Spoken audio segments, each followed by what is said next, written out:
Hello everyone, welcome to JK career institute. चलिए आज start करते हैं हम लोग एक नेक्स्ट टॉपिक से, जिसमें हम ये पढ़ने वाले हैं कि जब एसिड और बेस आपस में रिएक्शन करते हैं तब क्या होता है। ठीक है, तो हम लोगों ने एसिड, बेस एंड सॉल्ट, ठीक, इस चैप्टर पे पूरी वेब सीरीज कर रखी है। आपको सभी एपिसोड्स मिल जाएंगे इधर आई बटन पे या फिर लिंक पे, तो आप लोग एक एक लेक्चर जाकर देख सकते हैं। ठीक है, और अच्छे से नोट करें अपने कॉपी में, समझें, रिवाइज करें, फिर नेक्स्ट लेक्चर देखें। ठीक है, जिससे कि आप लोग बहुत ही आसानी से अपने बोर्ड एग्जाम में एक अच्छा स्कोर कर पाएँ।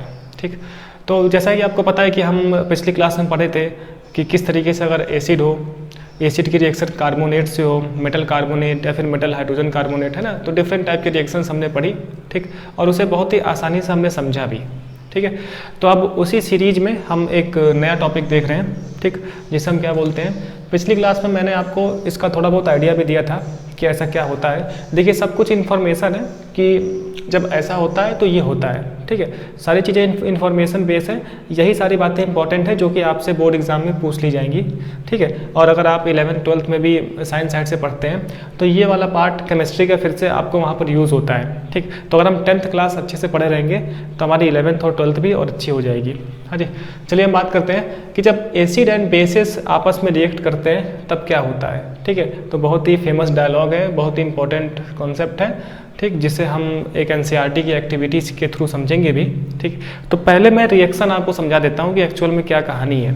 ठीक, देखिए कहानी कुछ ऐसी है। हाँ जी, तो कहानी कुछ ऐसी है कि सर जो अपना एसिड और बेस है, जैसे कि हमने एग्जांपल में लिया है NaOH, एक्वस सॉल्यूशन है सोडियम हाइड्रोक्साइड का। ठीक, अब NaOH में हमने HCl डाला, HCl का sir aqueous solution hydrochloric acid. ठीक, अब NaOH सर अपना एक बेस है और HCl अपना एक एसिड है। ठीक, तो हम ये देखते हैं कि जब एसिड और बेस आपस में रिएक्शन करते हैं तो बेसिकली सॉल्ट बनाते हैं और वाटर बनाते हैं। ठीक, तो एक्चुअल में क्या हो रहा है मैं ज़रा यहाँ पे आपको समझा देता हूँ। ठीक, क्या कहानी क्या है। बेसिकली क्या है कि जो अपना NaOH है ना सर, जो अपना NaOH है ना, NaOH तो सर ऐसे Na+ और OH- इस फॉर्म में ब्रेक होता है ना। और जो सर अपना HCl है, HCl सर ऐसे H+ एंड Cl- के फॉर्म में ब्रेक होता है। ठीक, हम जानते हैं कि जो अपने अपोजिट चार्ज होते हैं वो एक दूसरे को अट्रैक्शन करते हैं, यानी कि जो अपना अपोजिट चार्ज है ना, अपोजिट वाला मतलब ये है ना, +-, फिर ये अपना +-। ठीक है, ये आपस में अट्रैक्शन करते हैं सर। ठीक, तो सर रिएक्शन कैसे हो गई आप देखो, यानी कि सर Na+ + Cl- ये आपस में मिलके बन जाएगा सर NaCl। क्यों, फिर अपना H+ + OH-, H+ + OH-, opposite charge मतलब सर विपरीत आवेश आपस में मिल गया और सर ये बन गया अपना H2O। ठीक है, तो इस तरीके से रिएक्शन हो गई।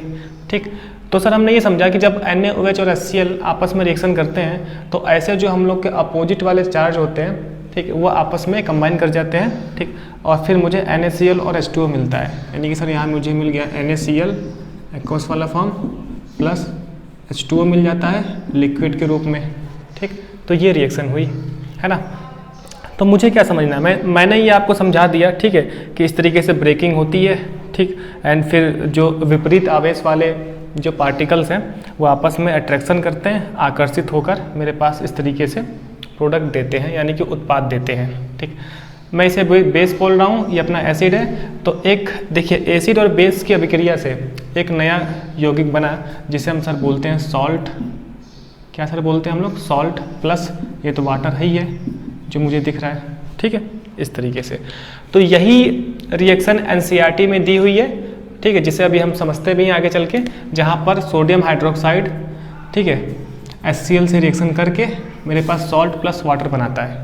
ठीक, तो सर डायलॉग क्या हो गया, डायलॉग ये हो गया कि जो अपने अम्ल होते हैं, ठीक है, यानी कि अम्ल प्लस क्षार, अम्ल क्षार परस्पर अभिक्रिया करके सॉल्ट बनाते हैं सर। ठीक है, सॉल्ट को सर हम बोलते हैं लवण प्लस वाटर यानी कि जल। तो ये एक जनरल सा कॉन्सेप्ट है। ठीक है, जो कि हर एसिड और बेस के साथ अप्लाई होगा। ठीक, सिंपल सी बात। ऐसे ऐसे डायलॉग हमने पिछली क्लास में भी पढ़े थे, आपको याद होगा तो, ठीक है। तो सर क्लियर है, बिल्कुल कुछ नई बात इसमें नहीं है कि अम्ल और क्षार आपस में रिएक्शन किए तो एक यौगिक बना, उस यौगिक का नाम है लवण यानी कि सॉल्ट, और प्लस वाटर निकल जाता है इस तरीके से, है ना, सिंपल सी बात।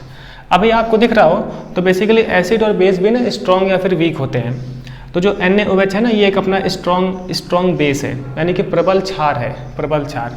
और जो HCl है ना, ये भी अपना एक स्ट्रॉन्ग एसिड है, ये एक प्रबल अम्ल है, ठीक है। देखिए इससे पहले हम लोगों ने आवर्त सारणी पढ़ रखी है, पीरियोडिक टेबल। तो आवर्त सारणी में आपको याद है S ब्लॉक होता है, जहाँ पे फर्स्ट ए सेकेंड ए मेरे पास ग्रुप्स होते हैं, ठीक है। तो जो first A second A group होते हैं वहाँ से मेरे पास बनते हैं OH यानी कि बेस बनते हैं हाइड्रोक्साइड, जैसे sodium hydroxide, calcium hydroxide, magnesium hydroxide, ठीक है। तो जो फर्स्ट ए और सेकेंड ए वाले एलिमेंट है वहाँ के जो हाइड्रोक्साइड्स होते हैं ना, वो हम लोग के स्ट्रॉन्ग बेस होते हैं, ठीक है, सिंपल सी बात है। और जो मिनरल एसिड्स होते हैं जैसे कि HCl, H2SO4, HNO3, ठीक है, H3PO4, ये सब अपने स्ट्रॉन्ग एसिड ही कहलाते हैं, ठीक। एक वीक एसिड अपने पास है दुर्बल अम्ल, जैसे कि जिसका नाम सर है एसिटिक एसिड CH3COOH, ठीक है। सिंपल सी बात, हम बोलते हैं कि कार्बनिक वाले जो अम्ल होते हैं वो वीक होते हैं, वो दुर्बल होते हैं, ठीक है। फिलहाल कौन वीक है कौन स्ट्रॉन्ग है इस पर इतना चर्चा NCERT में नहीं दी हुई है, इसी वजह से हम उस पर बात भी नहीं कर रहे हैं। एक छोटी सी बात मैंने आपको समझा दी, ठीक है, कि जो फर्स्ट और सेकेंड वाले ग्रुप के जो एलिमेंट से हाइड्रोक्साइड बनने वाले हैं ये सभी प्रबल क्षार हैं। क्या है? प्रबल क्षार है। NH4OH अमोनियम हाइड्रोक्साइड अपना एक दुर्बल क्षार है, ठीक है, आपकी जानकारी के लिए मैंने बता दिया NH4OH, ठीक है। यानी कि जो अमोनिया के हाइड्रोक्साइड्स होते हैं वो वीक होते हैं, वो दुर्बल होते हैं, ठीक है। चलिए अब फिलहाल हम इस पे आते हैं, अपने उस NCERT वाले पार्ट पे, उस एक्टिविटी पे आते हैं, क्रियाकलाप पे आते हैं, ठीक। देखिए एक्टिविटी क्या है कि यहाँ से क्या हुआ, यानी कि अम्ल और क्षार एक दूसरे के प्रभाव को ख़त्म करके एक ऐसा यौगिक बनाते हैं जो कि ना ही अम्लीय है और ना ही क्षारीय है। यानी कि जो सॉल्ट बना है ना, इसमें ना ही अम्ल का गुण है ना ही क्षार का गुण है, ठीक है, सिंपल सी बात, और प्लस वाटर बनता है। तो ये चीज़ कैसे हम वेरीफाई करेंगे, एक एक्सपेरिमेंट के थ्रू हम लोग वेरीफाई करेंगे, जो कि अपने पास है NCERT का क्रियाकलाप, ठीक। उसमें क्या होता है पहले मैं आपको समझा देता हूँ, फिर हमेशा की तरह यहाँ पर मैं आपको इमेज दिखा के समझा दूंगा, ठीक है। तो देखिए एसिड या बेस की पहचान करने के लिए हमें इंडिकेटर चाहिए, यानी कि सूचक चाहिए, है ना। सूचक क्या हम लोग यूज़ करने वाले हैं? फिनाफ्थलीन, ठीक है, फिनाफ्थलीन। मुझे पता है कि जो फिनाफ्थलीन होता है ये बेसिकली एक एक्वस सॉल्यूशन है, यानी कि जलीय विलयन के रूप में मुझे दिखता है ना, एक विलयन होता है, ठीक। अब फिनाफ्थलीन के बारे में हमें पता है कि भाई साहब ये कलरलेस है, ठीक, एंड क्षारीय माध्यम में सर पिंक कलर शो कर रहा होता है, यानी कि जब हम क्षार में फिनाफ्थलीन को डालते हैं तो पिंक कलर आता है, गुलाबी कलर आता है, ठीक है, हम पढ़ रखे हैं, ठीक। और फिनाफ्थलीन सर अम्लीय माध्यम में कलरलेस रहता है, यानी कि रंगहीन रहता है, ठीक है। तो फिनाफ्थलीन के बारे में मुझे ये आइडिया है, ठीक। अब इसी फिनाफ्थलीन का यूज़ करके हम इस बात का पता लगाएंगे कि किस तरीके से एसिड और बेस आपस में एक दूसरे को, है ना, एक दूसरे के प्रभाव को ख़त्म कर देते हैं, ठीक है। तो इस प्रकार जो ये रिएक्शन हुई, अम्ल और क्षार की जो रिएक्शन हुई, जिससे कि सॉल्ट प्लस वाटर मिला, और इससे मुझे ये भी पता चला कि एसिड और बेस एक दूसरे के प्रभाव को ख़त्म कर दिए और एक ऐसा यौगिक बना है जो ना ही अम्लीय है और ना ही क्षारीय है, ठीक। तो इस प्रकार इस रिएक्शन का सर नाम क्या होता है? उदासीनीकरण अभिक्रिया, यानी कि अम्ल और क्षार ने अम्ल क्षार को उदासीन कर दिया, ठीक। तो इस अभिक्रिया का सर नाम क्या है? उदासीनीकरण अभिक्रिया। तो इस नाम से भी आ सकता है ना, उदासीनीकरण अभिक्रिया। इंग्लिश में बोलते हैं न्यूट्रलाइजेशन रिएक्शन, ठीक है। तो इस नाम से भी रिएक्शन आ जाएगी। तो अगर आपके बोर्ड एग्जाम में, ठीक है, इस नाम से आ जाती है उदासीनीकरण अभिक्रिया बताएं, तो हम बता देंगे अम्ल और क्षार की परस्पर अभिक्रिया से लवण तथा जल बनता है। इस अभिक्रिया को हम सर क्या बोलते हैं? उदासीनीकरण अभिक्रिया बोलते हैं, ठीक है, सिंपल सी बात, खत्म, ठीक। चलिए तो अब देखिए वो हम एक्सपेरिमेंट करते हैं। बेसिकली एक्सपेरिमेंट क्या है कि मैं आपको समझा देता हूँ, है ना।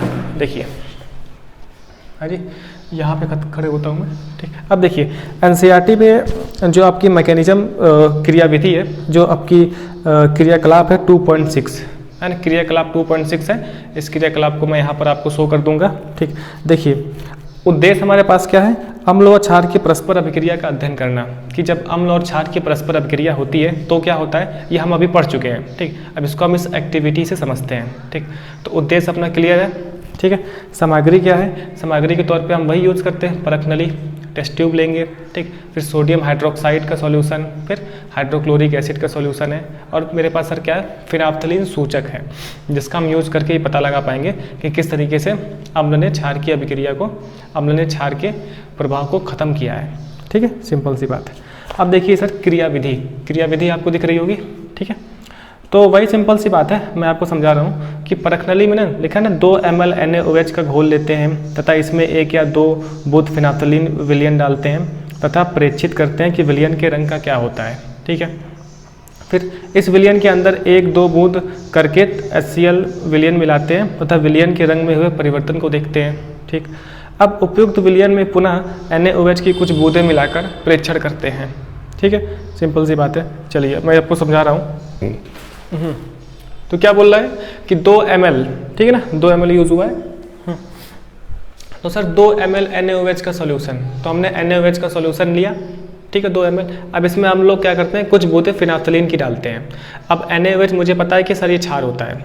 अब मैं फिनाप्थलीन की कुछ बूंदें डाला, तो फिनाप्थलीन की कुछ बूंदें डालने पर क्या प्रेक्षण हुआ, क्या ऑब्जर्वेशन हुआ, तो सर ये पिंक कलर का हो जाता है। कैसा सर हो गया, पिंक कलर, क्योंकि हमें तो पता है ना कि जो फिनाप्थलीन होता है वो क्षारीय माध्यम में गुलाबी रंग शो करता है। तो अब ये सॉल्यूशन सर कैसा हो गया, पिंक कलर हो गया है, पिंक कलर, ठीक है। इसका मतलब कि जो हमने सॉल्यूशन लिया था वो एक क्षार था, ठीक। तो प्रेक्षण हमने किया तो पिंक कलर आया। अब इसमें हम कुछ HCl की बूंदें मिलाएंगे, ड्रॉपर लेकर HCl की बूंदें। अब HCl सर कैसा है, अम्ल है। तो जैसे जैसे हम HCl की बूंदें मिलाते हैं, हम देखते हैं कि सर जो अपना पिंक कलर था ना, पिंक कलर धीरे धीरे गायब हो जाता है, पिंक कलर धीरे धीरे गायब हो जाता है। ऐसा क्यों हुआ, क्योंकि जो HCl था, HCl अम्ल है, अम्ल ने क्षार के प्रभाव को नष्ट किया और अब अपना विलयन अम्लीय होने वाला है, अम्लीय हो रहा है, ठीक। और फिनाप्थलीन अम्लीय माध्यम में सर रंगहीन होता है, ठीक। इस वजह से अपना जो पिंक कलर था वो धीरे धीरे खत्म होता चला गया, ठीक। तो हमने ये ऑब्जर्वेशन देखा, ठीक। अब क्या बोल रहा है, अब फिर से इसमें NaOH मिलाओ, ठीक है, रंग खत्म हो गया। अब फिर से हम इसमें NaOH की कुछ बूंदें डालते हैं, फिर क्या होगा, अब जैसे मैंने NaOH की कुछ बूंदें डाली, यानी कि अब की बार मैं इसमें क्षार मिला रहा हूँ, ठीक है। तो अब ये क्षार जैसे गया सॉल्यूशन में, तो सॉल्यूशन अपना क्षारीय होने वाला है, क्षारीय हो रहा है, ठीक। अब क्षारीय माध्यम में फिनाप्थलीन पिंक कलर का होता है, ठीक। तो फिर सर कलर कैसा चेंज हो गया, कलरलेस से फिर ये पिंक हो गया, ठीक, इस तरीके से, ठीक है। तो सिंपल सा यही ऑब्जर्वेशन था। तो इस तरीके से हमने ये समझा कि अम्ल और क्षार एक दूसरे के प्रभाव को नष्ट कर देते हैं, ठीक है, और फिर सर मेरे पास सॉल्ट तथा वाटर बनाते हैं, ठीक। तो इसी चीज़ को हम लोग पढ़ लेते हैं, ठीक है, सिंपल सी बात है, ठीक है। तो जो मैंने आपको समझाया, क्या आप देखो ऑब्जर्वेशन क्या हुआ, NaOH के विलयन में फिनाप्थलीन मिलाने पर विलयन गुलाबी रंग का हो जाता है, ठीक है। तो NaOH का जो विलयन था, फिनाप्थलीन मैंने इसमें डाला तो विलयन गुलाबी रंग का हो गया, ठीक, सिंपल सी बात। इस विलयन में HCl की 1 बूंद मिलाने पर गुलाबी रंग समाप्त हो जाता है। तो बस गुलाबी रंग था, HCl की मैंने कुछ बूंदें डाली, तो अब ये गुलाबी रंग खत्म हो जाएगा, क्योंकि अपना विलयन अम्लीय होने वाला है और अम्लीय माध्यम में फिनाप्थलीन का रंग कलरलेस होता है, तो पिंक कलर धीरे धीरे खत्म होना स्टार्ट हो जाएगा, सिंपल सी बात। अब फिर से इसमें मैंने NaOH मिलाया है ना, तो विलयन में पुनः NaOH मिलाने पर गुलाबी रंग प्राप्त होता है, ठीक है। तो फिर से मैंने इसमें NaOH डाला, तो अब फिर से पिंक रंग आ जाएगा, क्योंकि NaOH अपना क्षार है और क्षारीय माध्यम में फिनाप्थलीन पिंक कलर का होता है, तो रंगहीन से पिंक कलर में चेंज हो गया, ठीक है, सिंपल सी बात। निष्कर्ष यानी कि रिजल्ट, तो रिजल्ट क्या मिला, रिजल्ट वही मिलता है कि अब क्षारीय माध्यम में फिनाप्थलीन सूचक गुलाबी रंग प्रदर्शित करता है, ठीक है, जो मैंने आपको बता दिया। इसलिए NaOH के विलयन में मिलाने पर विलयन का रंग गुलाबी हो जाता है, ठीक है। तो रिजल्ट जो हमें पता ही है कि क्षारीय माध्यम में सर फिनाप्थलीन गुलाबी रंग का होता है, इसलिए NaOH के विलयन में फिनाप्थलीन डालने पर वो सर कैसा हो गया था, गुलाबी रंग का हो गया, ठीक है। अब जब HCl के कुछ बूंदें डालते हैं तब विलयन का क्षारीय माध्यम HCl के अम्लीय माध्यम से उदासीन हो जाता है, ठीक है। अब हमारे पास क्या है, क्षारीय माध्यम था NaOH का, HCl की कुछ बूंदें मैंने मिलाई, तो HCl का जो क्षारीय माध्यम था, HCl का जो अम्लीय माध्यम है, ये विलयन के क्षारीय माध्यम को धीरे धीरे खत्म हो जाएगा, खत्म कर देगा, है ना। तो इस चीज़ को हम क्या बोल रहे हैं सर, न्यूट्रलाइजेशन, उसको उदासीन कर दे रहा है, उदासीन कर दे रहा है, ठीक है। तो इस प्रकार अब विलयन सर कैसा हो गया है, अम्लीय हो गया है। तो अम्लीय माध्यम में सर फिनाप्थलीन कलरलेस शो होता है ना, रंगहीन होता है, वही लिखा हुआ है, ठीक है, आप पढ़ सकते हो, ठीक है। तो HCl के अम्लीय माध्यम में उदासीन हो जाता है और विलयन रंगहीन हो जाता है, ठीक है। यदि इसमें पुनः NaOH की कुछ बूंदें डालते हैं अब फिर से मैंने NaOH की कुछ बूंदें डाली तो माध्यम क्षारीय होने के कारण फिनाप्थलीन पुनः गुलाबी रंग प्रदर्शित करता है। इससे यह निष्कर्ष निकलता है कि अम्ल व क्षारक अम्लीय विलयन में अम्ल व क्षारक जलीय विलयन में क्रिया करके लवण तथा जल बनाते हैं। ठीक है, सिंपल सी वही बात। ठीक है, हाँ जी, तो बार बार वही कहानी लिखी हुई है। ठीक, तो मेरे ख्याल से आपको यहाँ तक समझ में आ गया है ना। बस यानी कि अम्ल व क्षार एक दूसरे के प्रभाव को नष्ट कर देते हैं, फिर मेरे पास सॉल्ट बनता है, फिर वाटर बनता है। ठीक है, तो सिंपल सी यही बात थी। आप ये जो कहानी थी इसको जरा आप लिख लें और जो ऑब्जर्वेशन था उसको हम लोग समझ लें। ठीक, चलिए, किसी को अभी भी डाउट हो तो मैं फिर से बता दे रहा हूँ इस बात को। सिंपल सा बस हमने ये एक्सपेरिमेंट किया कि हम NaOH लेकर आए, ठीक है, जो कि क्षार था, मुझे पहले से पता है। अब मैं इसमें अगर फिनाफ्थलीन डालता हूँ तो पिंक कलर आने वाला है, मुझे पहले से पता है। ठीक, इसी चीज़ को हम ऑब्जर्वेशन में लिख रहे थे।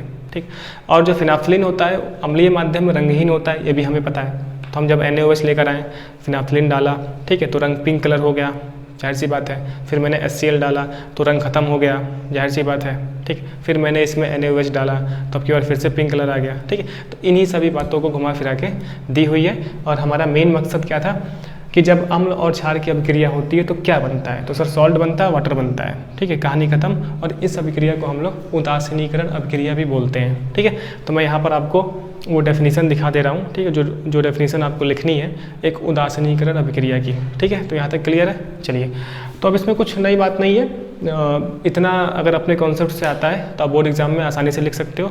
ठीक, चलिए अब मिलते हैं हम लोग जब metal oxides and non metal के ऑक्साइड यानी कि धात्विक ऑक्साइड और अधात्विक ऑक्साइड जब अम्ल से रिएक्शन करते हैं तब क्या होता है उसको देख लेते हैं। ठीक है, तो मिलते हैं एक छोटे से ब्रेक के बाद।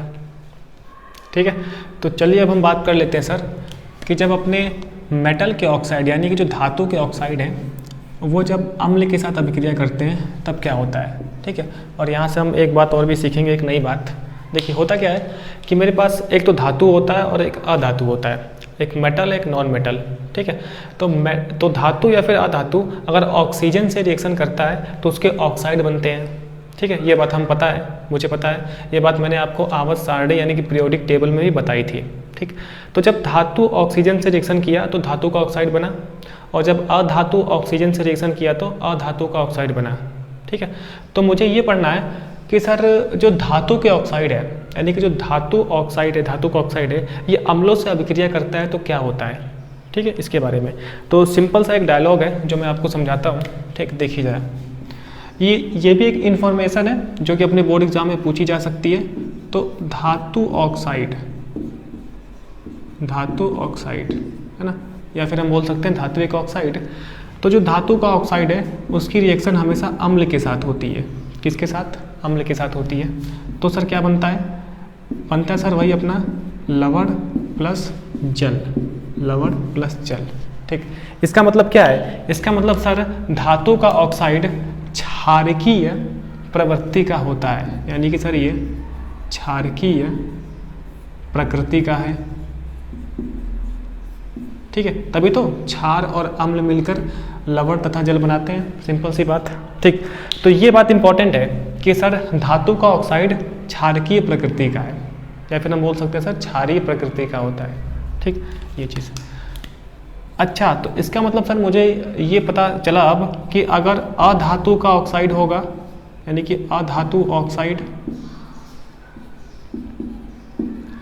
तो सर अधातु के ऑक्साइड की रिएक्शन तो सर फिर क्षार से होनी चाहिए, क्षार से। हाँ बिल्कुल, तब सर क्या बनेगा? वही अपना लवण प्लस जल, लवण प्लस जल। ठीक, इसका मतलब ये सर ज्ञात होता है कि जो अधातु का ऑक्साइड होता है ना, अधातु का ऑक्साइड, वो अम्लीय प्रकृति का होता है, वो सर अपना अम्लीय प्रकृति। तो यही बात हमें ध्यान रखनी है कि सर धातु का ऑक्साइड क्षारकीय प्रकृति का है, तो यानी कि सर धातु के ऑक्साइड की अभिक्रिया हमेशा अम्ल के साथ हो रही होगी, और अधातु का ऑक्साइड सर अम्लीय प्रकृति का है। तो इसका मतलब अधातु के ऑक्साइड की अभिक्रिया सर क्षार से होगी। तो दिख रहा है, अम्ल और क्षार आपस में परस्पर अभिक्रिया करके सॉल्ट प्लस वाटर बनाते हैं, यानी कि लवण प्लस जल बनाते हैं। ठीक है, तो यही डायलॉग है जो कि इंपॉर्टेंट है, यानी कि यही दो डायलॉग जो है इसी पर बेस्ड कहानी है। ठीक, इसी पर बेस्ड कहानी है। ठीक, अब देखिए, अब एनसीईआरटी का एक एग्जाम्पल है। क्या एग्जाम्पल है? जिसमें हम लोग सबसे पहले इसकी बात करते हैं धातु के ऑक्साइड को लेकर। ठीक, तो कॉपर एक धातु है, तो कॉपर का ऑक्साइड हुआ CuO, कॉपर ऑक्साइड। ठीक, तो कॉपर ऑक्साइड अपना ब्लैक कलर का होता है। ठीक है, तो बीकर में हम क्या करते हैं, कॉपर ऑक्साइड को रखते हैं। ठीक है, अब इस कॉपर ऑक्साइड में हम लोग HCl डालना स्टार्ट करते हैं, हाइड्रोक्लोरिक एसिड, HCl। ठीक, तो HCl कॉपर ऑक्साइड के साथ रिएक्शन करके हमें कॉपर क्लोराइड देता है।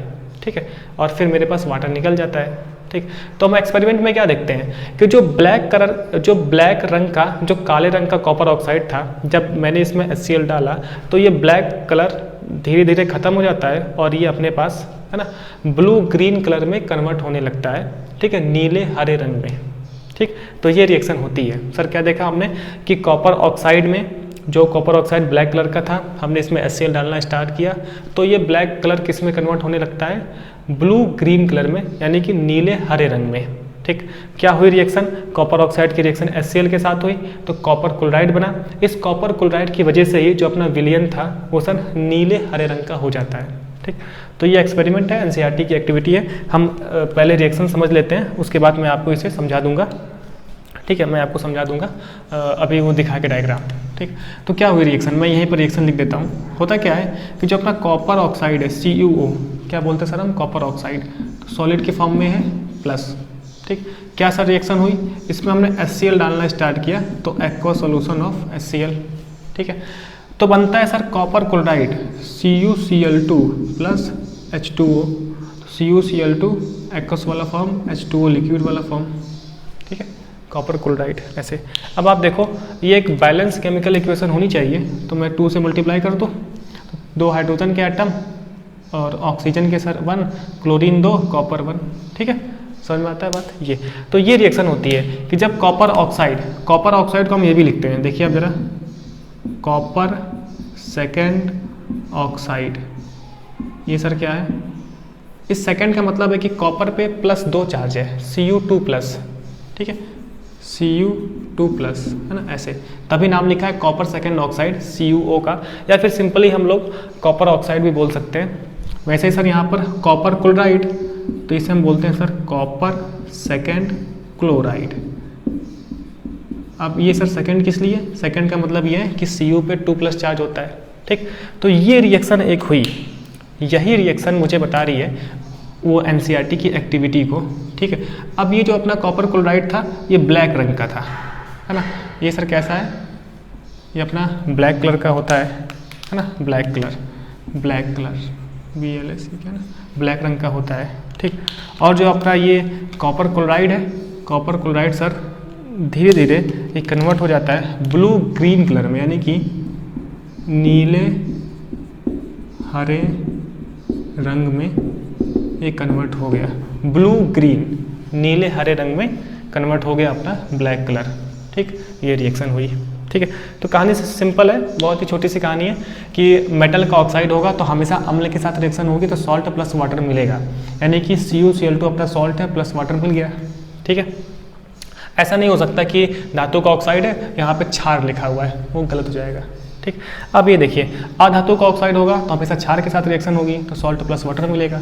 ठीक है, तो इसकी हेडिंग अलग से NCERT में लिखी हुई है कि जब अधात्विक ऑक्साइड की रिएक्शन क्षार के साथ होती है तब क्या होता है। तो आप लोग यहाँ पे हेडिंग चेंज कर लेना, या फिर इसी में हम लोग समझ लेते हैं, सिंपल सा बात।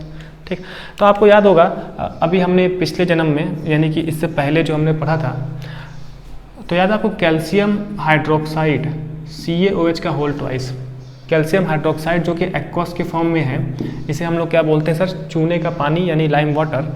जब कैल्शियम हाइड्रोक्साइड की रिएक्शन कार्बन डाइऑक्साइड गैस के साथ हुई थी, कार्बन डाइऑक्साइड दिख रहा है, कार्बन हम लोग का नॉन मेटल होता है, अधातु, तो कार्बन डाइऑक्साइड एक अधात्विक ऑक्साइड है, अधातु का ऑक्साइड है। ठीक, तो रिएक्शन होकर क्या बना था sir, calcium carbonate CaCO3, calcium carbonate plus H2O। ठीक है, H2O वाटर लिक्विड के फॉर्म में। ठीक है, ये चीज़ तो अब ध्यान में आया आपको कि यहाँ पर क्या हुआ। ठीक, ये जो कॉपर ऑक्साइड था ये धातु का ऑक्साइड है, ये मेटलिक ऑक्साइड है ना, जो कि क्षारीय प्रकृति का है और ये अपना अम्ल हो गया। अब देखिए अधातु का ऑक्साइड कार्बन डाइऑक्साइड, ठीक है, जो कि अपने पास अम्लीय प्रकृति का है और ये अपना ये क्षार हो गया। ठीक है, तो यहाँ पर ये क्षारक है। ठीक, और यहाँ पर ये सर अपना अम्ल की भांति व्यवहार कर रहा है। कार्बन डाइऑक्साइड यानी कि अधातु का ऑक्साइड। ठीक है, सिंपल सी बात ये हो गई। चलिए अब हम ये एनसीईआरटी वाली वो एक्टिविटी को समझ लेते हैं, फिर हम देखते हैं कि क्या कहानी है। ठीक है, चलिए। हाँ जी, ठीक है, तो इसको ज़रा आप नोट कर लें। मैंने यहाँ पे कई सारी बातें आपको समझा दी है। यहाँ पर मेरे पास मेटल के ऑक्साइड की भी मैंने आपको रिएक्शन बता दी और नॉन मेटल के ऑक्साइड की रिएक्शन बता दी, और उसके रिगार्डिंग मैंने एक एग्जाम्पल भी आपको दे दिया इस तरीके से। तो अब क्लियर है ना कि ये अधातु का ऑक्साइड है, ठीक है, जो कि अम्लीय प्रकृति का होता है तो क्षार के साथ रिएक्शन होगी। ये धातु का ऑक्साइड है जो कि क्षारीय प्रकृति का है ना, या फिर हम क्षारकीय बोलेंगे तो अम्ल के साथ रिएक्शन होती है। ठीक है, सिंपल सी बात। अभी मैं आपको अगली क्लास में बताऊंगा कि क्षारक और क्षार में डिफरेंस होता है। ठीक है, वो क्या होता है हम पढ़ेंगे। ठीक, चलिए फिलहाल जो अपना एनसीईआरटी का जो एक्टिविटी है, ठीक, हम एक्टिविटी को समझते हैं।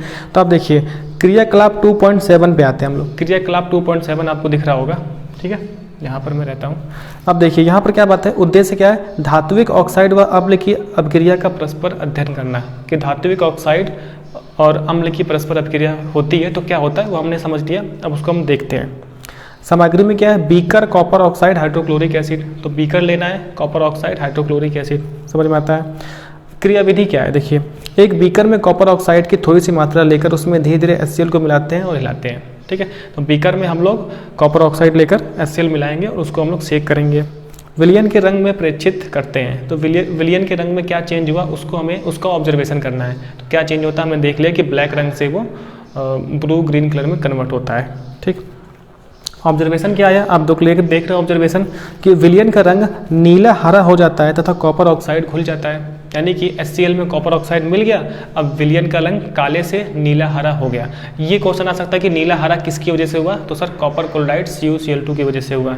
ठीक, निष्कर्ष, अब निष्कर्ष यानी कि रिजल्ट क्या निकलता है कि धातु का ऑक्साइड अम्लों से क्रिया करके लवण व जल बनाते हैं। जो हमने पढ़ लिया कि धातु का ऑक्साइड अम्लों से रिएक्शन करके लवण तथा जल बनाते हैं, और धातु का ऑक्साइड क्षारकीय प्रकृति के होते हैं, ये भी हमने पढ़ लिया। अब इस अभिक्रिया में कॉपर सेकंड क्लोराइड बनता है। ठीक है, इस यौगिक का रंग नीला हरा होता है। ठीक, जो हमने समझा, इसलिए विलयन नीला हरा दिखाई देता है। ठीक है, ब्लू ग्रीन। सामान्यतः उपयुक्त अभिक्रिया को निम्न प्रकार से हम शो कर सकते हैं कि धातु का ऑक्साइड प्लस अम्ल लवण प्लस जल। ठीक है, तो अब देखिए धातु का ऑक्साइड को क्षारकीय ऑक्साइड भी कहते हैं। तो जो मैंने आपको सब बता दिया, तो यहाँ पर जो भी मैं आपको दिखा रहा हूँ मैं पहले आपको समझा दे रहा हूँ, उसके बाद मैंने यहाँ पर सभी चीज़ें आपको दिखाई है इमेज के रूप में। अब अलग अलग धातु के ऑक्साइड भी हो सकते हैं, जैसे कि Na2O सोडियम का ऑक्साइड, MgO मैग्नीशियम का ऑक्साइड, ऐसे FeO आयरन का ऑक्साइड। ठीक है, तो मेरे ख्याल से क्लियर है। ठीक, तो यहाँ पर आपने देख लिया कि जो भी आपका ऑब्जेक्ट है, उद्देश्य क्या है, ऑब्जर्वेशन क्या है, रिजल्ट क्या है, वो सारी बातें। ठीक, तो जो मैंने यहाँ पर आपको सारी कहानी समझाई, इसी कहानी को हमने एनसीईआरटी के इस हेडिंग से समझ ली। ठीक, चलिए अब हम आगे बढ़ते हैं। और आपको दिख रहा होगा 2.1.6 दिख रहा है, क्षारक के साथ अधात्विक ऑक्साइडों की अभिक्रिया। यानी कि जब क्षारक के साथ अधात्विक ऑक्साइड अभिक्रिया करते हैं तो क्या होता है। ठीक, तो जो हमने ये देखा कि कैल्शियम हाइड्रोक्साइड, कैल्शियम है ना, हाइड्रोक्साइड कार्बन डाइऑक्साइड के साथ रिएक्शन। ठीक है, तो कैल्शियम कार्बोनेट, ये तो यही रिएक्शन है। ठीक है, कि अधात्विक ऑक्साइड जब क्षारक के साथ रिएक्शन करता है तब क्या होता है। ठीक है, तो यहाँ पर मैं आपको दिखा दे रहा हूँ। ठीक है, उसको आप लोग पढ़ सकते हैं। ठीक, हमने पहले पढ़ लिया है कि क्रियाकलाप 2.5 में जब हमने कार्बन डाइऑक्साइड व कैल्शियम हाइड्रोक्साइड चूने के पानी की बीच हुई अभिक्रिया का अध्ययन किया। पहले पढ़ चुके हैं हम। कैल्शियम हाइड्रोक्साइड एक क्षारक है, कैल्शियम हाइड्रोक्साइड क्षारक है। ठीक, तथा कार्बन डाइऑक्साइड अधात्विक ऑक्साइड है। ठीक, जो कि अभिक्रिया करके लवण तथा जल का निर्माण करता है, लवण और जल बनाता है, हमने देख लिया। ठीक है, चूँकि यह क्षारक व अम्ल के बीच होने वाली अभिक्रिया के समान है, तो जैसे क्षारक और अम्ल की अभिक्रिया है सेम टू सेम वैसा ही हो रही है, अतः हम कह सकते हैं कि अधात्विक ऑक्साइड अम्लीय प्रकृति का होता है। तो ये बात हमने पहले सीख लिया है कि अधात्विक ऑक्साइड अम्लीय प्रकृति का होता है। ठीक है, तो फिर बार मैं यही बात को रिपीट कर रहा हूँ कि धातु का ऑक्साइड क्षारकीय प्रकृति का, अधातु का ऑक्साइड अम्लीय प्रकृति का।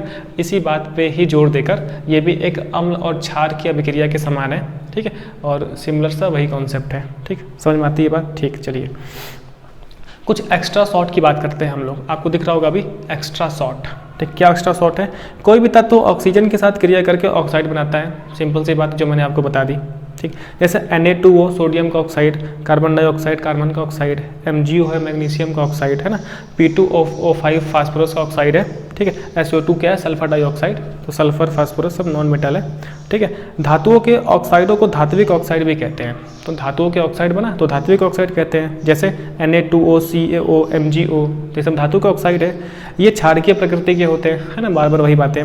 तथा अधातुओं के साथ बनने वाले ऑक्साइड अधात्विक ऑक्साइड कहलाते हैं, ठीक है। तो अधातु के साथ जो ऑक्साइड बनेंगे अधात्विक ऑक्साइड कहलाते हैं, ठीक, वही बात, बस मैं आपको यहाँ पर दिखा के समझा रहा हूँ, ठीक। इनकी प्रकृति अम्लीय होती है, फिर से वही बात, अधातु के ऑक्साइड अम्लीय प्रकृति के होते हैं, तो बार बार वही चीज़ें रिपीट हो रही हैं। तथा इन्हें हम अम्लीय ऑक्साइड कहते हैं, ठीक है। तो अधातु के ऑक्साइड को हम अम्लीय ऑक्साइड कहते हैं, ठीक। एग्जाम्पल जैसे कार्बन डाइऑक्साइड CO2 अधातु का oxide, phosphorus pentoxide P2O5 sulphur dioxide, ठीक है, अधातु के ऑक्साइड, तो ये अम्लीय माध्यम यानी कि अम्लीय ऑक्साइड होते हैं, ठीक है, अम्लीय प्रकृति के होते हैं, सिंपल सी बात। तो आपको लग रहा होगा कि बार बार सर आप वही चीज़ रिपीट कर रहे हो, हाँ बार बार वही चीज़ रिपीट हो रही है क्योंकि इसमें कुछ नया नहीं है, यही आपके दिमाग में मुझे भरना है, ठीक। एक नई बात बताते हैं हम, ऐसे ऑक्साइड जो दोनों प्रकृति प्रदर्शित करते हैं उन्हें हम उभयधर्मी ऑक्साइड कहते हैं। मतलब कि कुछ ऐसे भी ऑक्साइड्स होते हैं जो कि धातु जो कि अम्लीय प्रकृति भी शो करते हैं और क्षारकीय प्रकृति भी शो करते हैं, ऐसे ऑक्साइड्स को हम सर क्या बोलते हैं, उभयधर्मी ऑक्साइड। क्या बोलते हैं सर, उभयधर्मी ऑक्साइड, जिसे हम 12th क्लास में पढ़ते हैं जाकर, ठीक है। चलिए, तो जैसा कि मैंने आपको बताया ही कि ये सभी जो टॉपिक्स है वो 11th और 12th से भी रिलेट करते हैं, तो फिलहाल हमें इस टॉपिक पे बस इतना ही पता होना चाहिए, सिंपल सी बात। फिर से मैं आपके लिए लास्ट बार बोल दूं, फिर से रिपीटिशन है कि जो धातु का ऑक्साइड है वो क्षारकीय प्रकृति के होते हैं और अधातु के ऑक्साइड अम्लीय प्रकृति के होते हैं, ठीक है। और जो ये रिएक्शंस हो रही है वो धातु और अधातु के समान ही हो रही है, तो सॉल्ट प्लस वाटर ही बनता है, ठीक है, लवण प्लस जल, ठीक। तो यहाँ से हमने एनसीईआरटी की एक्टिविटी भी कर ली और रिएक्शंस को हमने समझ भी लिया। अब ये ध्यान रखना, ये सब चीज़ें पूछ ली जा सकती हैं कि ब्लैक कलर नीले हरे रंग में कन्वर्ट हुआ, इसका क्या रीज़न था, CuCl2 कॉपर क्लोराइड की वजह से ऐसा हुआ, ठीक है। तो मेरे ख्याल से आपको ये सारी चीज़ समझ में आ चुकी हैं, ठीक। चलिए, अब नेक्स्ट क्लास से हम लोग बात करेंगे जो भी और टॉपिक्स हैं, और ऐसे ही करके हम सभी टॉपिक्स को बहुत ही आसानी से पढ़ लेंगे, समझ लेंगे, ठीक। सर लिखना कैसे है, जो मैं बोर्ड पे लिखवाता हूँ उसको आप बस लिख लिया करो, और एनसीईआरटी बुक रख के आप लोग पैरेलली एनसीईआरटी बुक को भी पढ़ लिया करें, क्योंकि जो एक्टिविटी वगैरह है सब एनसीईआरटी बुक की ही है, ठीक है। चलिए, तो मिलते हैं हम लोग नेक्स्ट क्लास में एक बहुत ही खूबसूरत जर्नी के साथ। तो अभी तक देखते रहने के लिए बहुत बहुत थैंक यू, मिलते हैं नेक्स्ट लेक्चर में।